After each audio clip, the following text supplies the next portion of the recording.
नमस्कार, मी Ujjwala शौर्यस cloud kitchen मध्ये मी तुमचं मनापासून खूप खूप स्वागत करत आहे। आज एक साधी सिंपल सकाळच्या गडबडीत पटकन होणारी अशी भाजीची रेसिपी दाखवणार आहे। मेथीची सकाळच्या टिफिनला लागणारी सुकी अशी भाजी मी तुम्हाला दाखवणार आहे। पटकन होणारी आणि साधी सिंपल पण स्वादिष्ट अशी आहे। तर चला तर मग रेसिपीला सुरुवात करूया।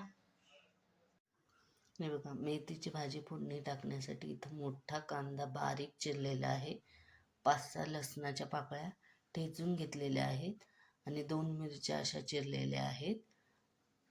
इथं मी मूग डाळ अर्धा तास भिजत ठेवली होती आणि मग ती आता घालायची आहे मेथीच्या भाजीत। इथं मी एक जुडी मेथीची भाजी चांगली स्वच्छ निवडून धुवून चिरून घेतलेली आहे। इथं मी मेथीची भाजी करण्यासाठी एक कढई ठेवलेली आहे। त्याच्यात आता आपण 2 पळी तेल घालूया।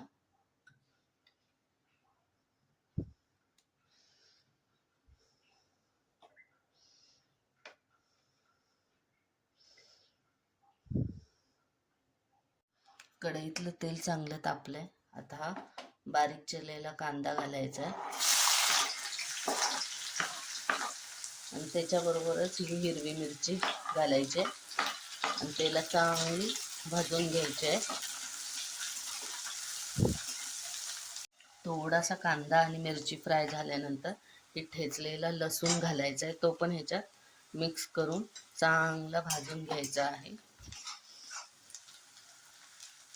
हे बघा, कांदा मिरची लसूण चांगलं फ्राय झाल्यानंतर ही भिजवलेली मूग डाळ घालायची आहे। ही आधी परतून घ्यायची तेलात। भिजवलेली मूग डाळ असेल तर भाजी बरोबर चांगली शिजते पटकन। आधी ही मूग डाळ घालून परतायची आणि मग ही धुतलेली मेथीची भाजी चांगली याच्यात घालून परतायची।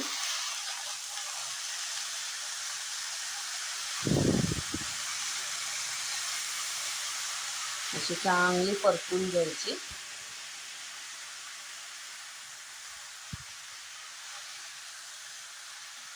हे बघा, चांगली मेथीची भाजी मिक्स करून झालेली आहे। आता ही 5 मिनिटं चांगली अशी झाकून शिजवून घेऊया वाफेवरच। हे बघा, मेथीची भाजी आता झाकून 10 मिनिटं झालेली आहे। हे बघा, चांगली अशी शिजलेली आहे। आता ह्याच्यात चवीनुसार मीठ घालायचं। भाजी शिजून खूप कमी होते, त्यामुळे मीठ सगळ्यात शेवटी घालायचं आहे आणि मग थोडासा फास्ट करायचा गॅस, परतून घ्यायची आणि मग शेंगदाण्याचा कूट घालायचा। हा भाजलेला शेंगदाण्याचा कूट आहे, तो 2 चमचे घालायचा आहे आणि चांगली परतून घ्यायची।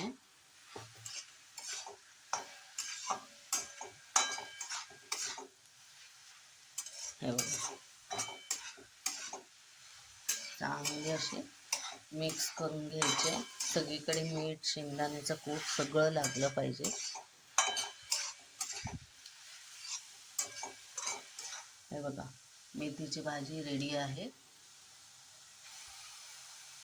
मुलाचा टिफिन भरत आहे। हे बघा, ह्या 2 चपात्या, हा लॉंग ब्रेकचा टिफिन आहे मुलाचा, त्याला चपाती भाजी द्यावी लागते।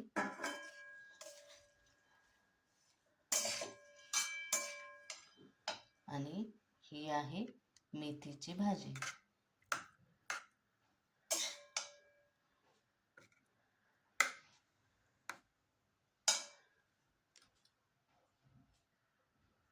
कशी वाटली माझी मेथीच्या भाजीची रेसिपी?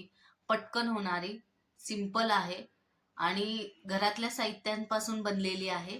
त्यामुळे तुम्ही ही रेसिपी करून बघा। आवडली तर मला कमेंटमध्ये नक्की कळवा आणि हा व्हिडिओ शेवटपर्यंत बघितल्याबद्दल मनापासून खूप खूप धन्यवाद. हा व्हिडिओ आवडला असेल तर लाईक, शेअर आणि सबस्क्राईब करायला विसरू नका. याआधी पण ज्यांनी ज्यांनी माझ्या व्हिडिओला लाईक, शेअर आणि सबस्क्राईब केलेलं आहे त्यांचे मनापासून धन्यवाद. असाच आशीर्वाद शौर्यस क्लाउड किचनला राहू दे. मी नवनवीन रेसिपीज घेऊन येत जाईल. तर नेहमी विजिट द्या माझ्या शौर्यस क्लाउड किचनला. धन्यवाद.